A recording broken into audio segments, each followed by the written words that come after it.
All right, Shalom. Shalom. Let me step up a little bit. I'm the brother Bayan The brother Azaria. from the GMS New Orleans camp, here to bring you a quick lesson. Prior to get started, we're going to give infinite honors and prayers unto Yahweh, Bahashem, Yahushua, Bahashem, Kakadash. double honors to the elders and apostles of Great Millstone who taught us the truth, peace, and salutations to the hopeful elect, you Akim, you Akwad, which you brothers and sisters in Hebrew that believe. All right, and Shalom. Shalom. All right, and for this quick lesson here, we're going to go into the topic of, what separates the scriptures, what separates the Bible from everything, from these other books, these other philosophies, all right, these other so-called religions, that people follow in the world, all right, because, people may be, hell-bent on that Islam kick, Buddha, and so on, whatever, Jake, tend to believe in other than the scriptures, the word given through, inspiration through Yahweh Shem Yahushua. All right, matter of fact, we could kick it off with that one. That was Timothy, right? Khan. This is 2 Timothy 3:16. All scripture is given by inspiration of Yahweh and is profitable for doctrine, for reproof, for correction, and for instruction in righteousness. So it's profitable to, and read that through the list again, profitable for what? For doctrine, for reproof, for correction, and for instruction in righteousness. Okay, and first and foremost, that is only for you so-called Negroes, Latinos, and Native Americans. All right, the Israelites of the scriptures. All right, the Lord has gave us the law, statute, commandments, and gave us all of these things in the scriptures to be profitable for us. So that's our step-by-step booklet of how we're supposed to move as Israelite men, women, and children walking on the earth. Okay, but that's again only for us. Okay, but there's many other reasons why the scriptures, sets itself apart away from these from these other philosophies. Okay, Bob Gashar hit me with the Isaiah 42. This is Isaiah 42:9. Behold, the former things are come to pass, and new things do I declare. Before they sprung forth, I tell you of them. God, before they spring forth, I tell you of them. All right, so that goes into the word being able to prophesy, and prophecy. Okay, to prophesy something means to tell you before and to tell before and after, of the things that are come to happen. Okay, and that's what the scriptures tells us. Okay, if you look throughout the scriptures, it'll tell you, in Deuteronomy, which we have these precepts on deck of why Jake was put in this situation. All right, what's going to happen when we overcome the situation? What should we be doing in the middle of all of this? So it gives you everything that you need to know to operate and ultimately, to receive our crowns. Okay. Just to back you up, like I said in that 2 Timothy 3:16, for instructions. That's what the Bible is for, to instruct us how to live our manner of life here, waiting on Yahushua and for salvation. You got it out. And, you could pretty much say that this is the answers that Jake has been looking for their entire lives. All right. We've always, been looking for our purpose. All right. Without these scriptures, Jake was walking into no man's land. All right. Thinking that we needed, that big house with a white picket fence, a 6-figure job, all of these things, pretty much just being a slave at the end of the day, man. But the Lord, set us aright to let us know that, this is the path that you need to follow. Just to give you a look recent history of mine, before coming into the truth, that was one of the things I was actually lost on, like the direction of what my life should go. Then guess what? The truth fell into my lap. Yeah. You got it out. Yeah. And, the Lord does that, man. All right. He's near to those, to the meek. All right. Those that is in mourning. All right, but is diligently looking for the answers. All right, the Lord will show himself, through the Spirit, if you do right, unto the Lord, But Baba Gashah kicked me off with the Deuteronomy 28. And I think you could get like the beginning of it and then jump into where it mentions the ships. All right, this is Deuteronomy 28, in verse 15. Mm-hmm. But it shall come to pass, if thou wilt not hearken unto the voice of the Lord thy power, Mm-hmm. to observe to do all his commandments and his statutes, which I command thee this day, Mm-hmm. that all these curses shall come upon thee and overtake thee. And then, it's furthermore going to go into the list of curses that's on Jake, unto this day, okay? Of not hearkening unto Yahweh Ba'Shem Yahushua when we were supposed to, man, But again, Jake believed, what Esau Edom put in the books that, we came from Africa, Africans captured Africans and sent us over here like we was just the weakest of the weak, and just got captured and sold. Nah, that wasn't the case. Then we know anything about Esau Edom. If that was the case, he'd have took over the whole Africa. He's not just going to get a certain group of enslaved Africans and enslave them himself. You got it out. And just leave a whole continent, to itself. A continent full of riches at that. Right. So again, we know that we're not Africans, all right? And what was that? Is that 28 and 64 when it talks about the ships? No, 68 with the ship. You can grab it. This is Deuteronomy 28 and 68. And Yahweh shall bring thee again into Egypt, again with ships. By the way of, I spake unto thee, thou shalt see it no more again. And there ye shall be sold unto your enemies for bondmen and bondwomen, and no man shall buy you. No man should buy you. At the beginning, when it talks about going into Egypt again, there's no any type of things written in history of ships going into Egypt, all right, or leaving from Egypt, to America in a sense, all right. But Egypt here goes into the word bondage, all right. So we were going to be going into that transatlantic slave trade, which brought us from the west coast of Africa into America. And back you up, and even if it was referring to the Egypt that's over there in Asia, that's just walking distance. Why would we have to go on the ship to go back to Egypt when we walked out of there? Yeah. You got it out. Yeah. So it has at the beginning, when we was under the Babylonian captivity, that only happened one time. We didn't go back unto captivity until the Egyptians again. The Babylonians. Okay. We came into captivity again, which is said, with ships. Back in, exactly what you just said. All right, but what was the? We got the Isaiah. What other ones you had on? Oh, we got the Hosea 1 and 10. If you want to. Hosea 1 and 10, All right, because just to furthermore explain, we just told you why we were put in this predicament. All right, and that we were disobeying Yahweh Ba'Shem Yahushua, and the Lord put these curses on us. To be sold, to these damn Edomites. All right, but let's figure out, who we actually are now.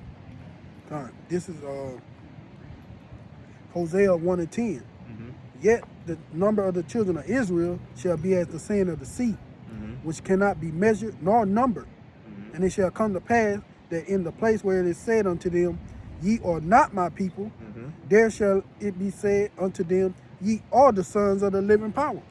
So Israel already being as the sand of the sea, all right? The sand of the sea you can't even count, all right? So that lets you know that Israel is a very big number of people, on this earth. But it says at the end, what did it say?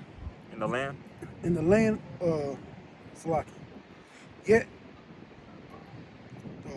Salaki. It shall come to pass, ye are not the people. Ye are not the people there. It shall be said unto them, ye are the sons of the living power. So in a place where we was just considered niggas, niggas in the world, and what was the number? 2/3 of a, like basically not even a full man. We were 3/5 of a 3/5 of a man. That's pretty much how we were explained here. In this hellhole. All right, but no, Jake, you are the sons of Yahweh Ba'Shem Yahushua. All right, and you have to remember that. All right, and nothing else, any type of other religion lets you know, this type of information. Just to back you up, because Jake for their whole life have been told they are nothing here. Right. So Jake moved as if he is nothing, which they'll easily throw away their life for really just foolish riches. When the whole world was created for us, so you're more than nothing. Gone. You got it out. Yeah. Should be about 2 more, right? Time. I know the second Esdras 2 is going to be last. Second Esdras 2 and 40. You got second Ezra 2 and 15. Yep. That's it. Time. This is second Ezra 2, 15 and verse 15. Uh-huh. For by the sword and their destruction draw nigh, and one people shall stand up and fight against another with swords in their hand. Yep. That was it? That's what you had told me. Come. 15. Yeah. So, that's end time prophecy. Time. All right. So now we know, something that happened at the beginning, something that happened explaining who we are, and the scriptures also telling you about end time prophecy, and this is going to be the times of Jacob's trouble, which is in Jeremiah chapter 30, So again, nothing tells you about, what the Lord is going to do and how he's going to operate with his people other than the Bible, And to back you up, if you go to that second Ezra 9, the Lord tell you when his people are going to die a painful death to those who don't want to listen. Gone. Matter of fact, grab it real quick. Grabbing Jeremiah 30 real quick. Con. This is Jeremiah chapter 30 and 6. It says, Ask ye now and see whether a man doth travail with child. Wherefore do I see every man with his hands on his loins as a woman in travail, and all faces are turned into paleness. At last, for that day is great, so that none is like it. It is even unto the times of Jacob's trouble, but he shall be saved out of it. All right? But, again, the times of Jacob's trouble, which is really near, especially, with all of this World War III, kicking off even further, the MOTB right around the corner, eventually is going to be mass chaos. All right? We're starting to see that in small scales, like what's going on in Minnesota with that Edomite woman being shot to death by ICE. Gone. Riots are getting ready to start. How about Shimon Shai is about to pull that trigger on Jacob's trouble. Yeah. You got it out. And again, only the scriptures is telling you about, these things happening and preparing the elect to be familiar with these things. A lot of people still have questions. The church houses still have questions.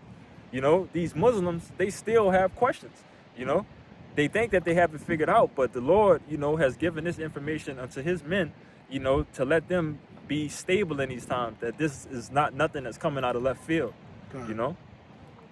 But again, we just harping on, small points. We could definitely, this could be a 3-hour, 4-hour lesson, you know what I'm saying? Jake can fall asleep talking about it. For real, the entire scriptures, Jake, if you don't know, man, it's our history, it's full of prophecy, and it's just ways of living that we brought out in Timothy, But, to end it off, this is going to be the end all be all, for overcoming these things, all right? So we understood why we got in this position. We understand what we're supposed to be doing, all right, and from the scriptures, okay?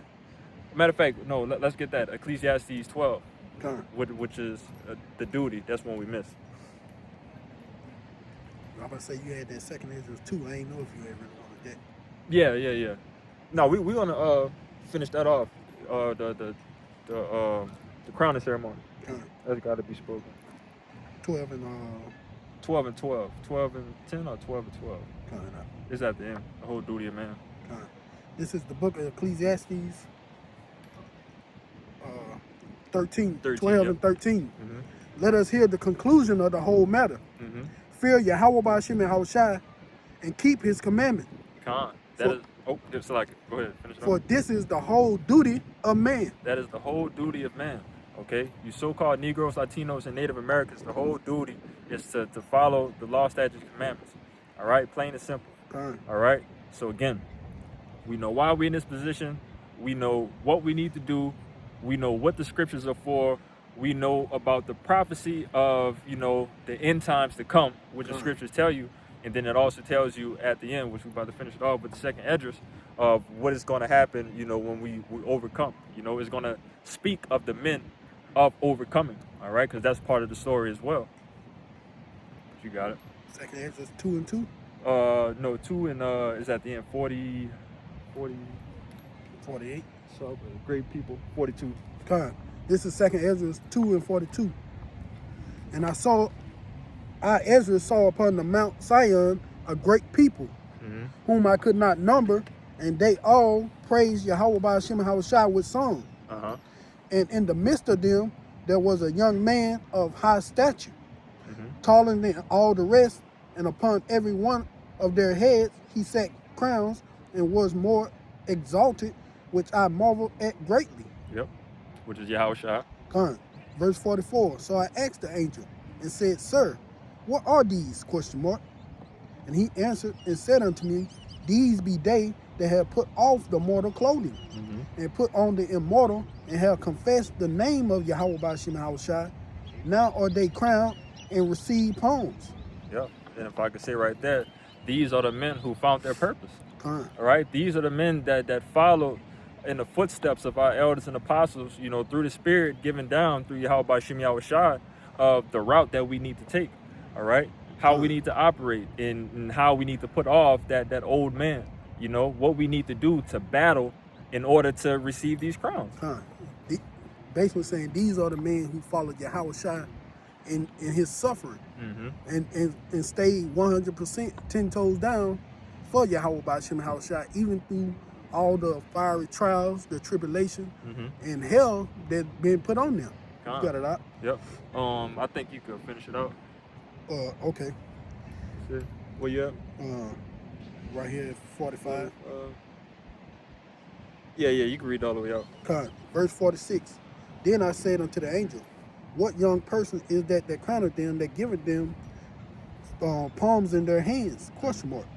So he answered and said unto me, It is the son of Yahweh by Hashem and Hawashai, whom they have confessed in the world.